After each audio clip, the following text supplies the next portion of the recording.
बिखरना या संवरना मनुष्य के हाथ में है। राघव ऋषि।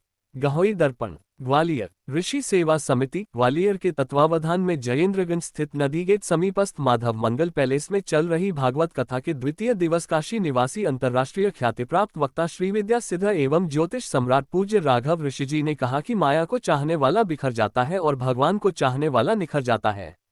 परीक्षित को श्राप हुआ, अतः उसे भयमुक्त करने के लिए सुखदेव जी आते हैं। प्रभु मिलन की आतुरता के कारण ही संत मिलन होता है। जीव जब परमात्मा से मिलने के लिए आतुर होता है तो प्रभु कृपा से संत मिलते हैं। संसार में रहते रहते संतवृत्ति जागृत करनी चाहिए। कथाक्रम को आगे बढ़ाते हुए ऋषिजी ने कहा, जन्म मृत्यु जरा व्याधि के दुखों का विचार करोगे तो वैराग्य उत्पन्न होगा और पाप छूटेंगे। निद्रा और विलास में रात्रि गुजर जाती है, धन प्राप्ति व कुटुंब पालन में दिन गुजर जाते हैं। कपिल भगवान ने अपनी माता को उपदेश देते हुए कहा, जो समय बीत गया उसका विचार मत करो, वर्तमान को सुधारो ताकि भविष्य संवर सके। जो सोया रहता है वह लक्ष्य से भटक जाता है, जागे हुए को ही कन्हैया मिलता है। ध्रुव चरित्र की चर्चा करते हुए बताया कि यह जीव ही उत्तानपाद है, इसकी दो पत्नियां हैं, सुरुचि सुनीति। मनुष्य को सुरुचि अच्छी लगती है। रुचि का मतलब है मनपसंद इच्छा। सुनीति से ध्रुव मिलता है। ध्रुव अर्थात अविनाशी। जब तक नारद रूपी संत नहीं मिलते तब तक प्रभु की प्राप्ति नहीं होती। संत ही प्रभु से मिलाते हैं। भगवान ने ध्रुव को दर्शन दिया। उत्तानपाद भी ध्रुव के स्वागत के लिए दौड़ता है। यदि तुम परमात्मा के पीछे लगोगे तो संसार तुम्हारे पीछे लग जाएगा। बाल्यावस्था से जो भगवान की भक्ति करता है उसे प्रभु कृपा अवश्य मिलती है। कथाक्रम को आगे बढ़ाते हुए ऋषिजी ने कहा कि इस राष्ट्र का नाम भरत के नाम से भारतवर्ष पड़ा। भरत जी जो भी कर्म करते थे कर्मफल परमात्मा को अर्पण करते थे। कर्मफल भगवान को अर्पण करने से अनंत फल की प्राप्ति होती है। उन्हें युवावस्था में वैराग्य हुआ व राज्य छोड़कर वन में जाकर भगवान की सेवा करने लगे। मानसी सेवा श्रेष्ठ कही गई है, जिससे अंतःकरण शुद्ध होता है।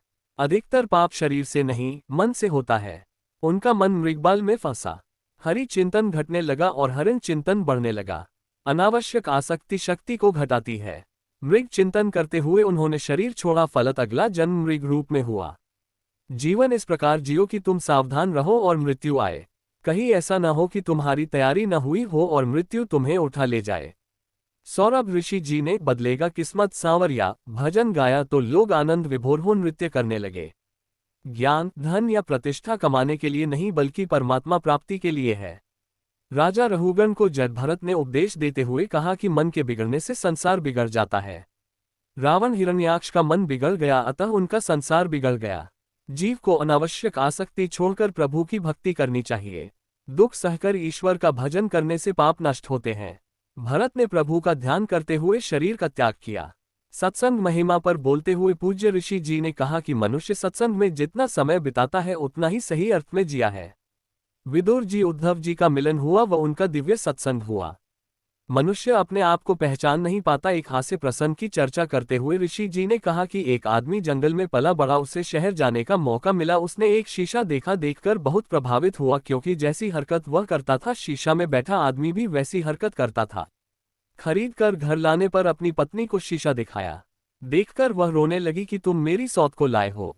सासू से शिकायत करके वह शीशा उसके हाथ में दिया। बुढ़िया ने शीशा देखा और बेटे को डांटा, नालायक, लाना था तो किसी जवान को लाते, ये बुढ़िया को क्यों लेकर आए।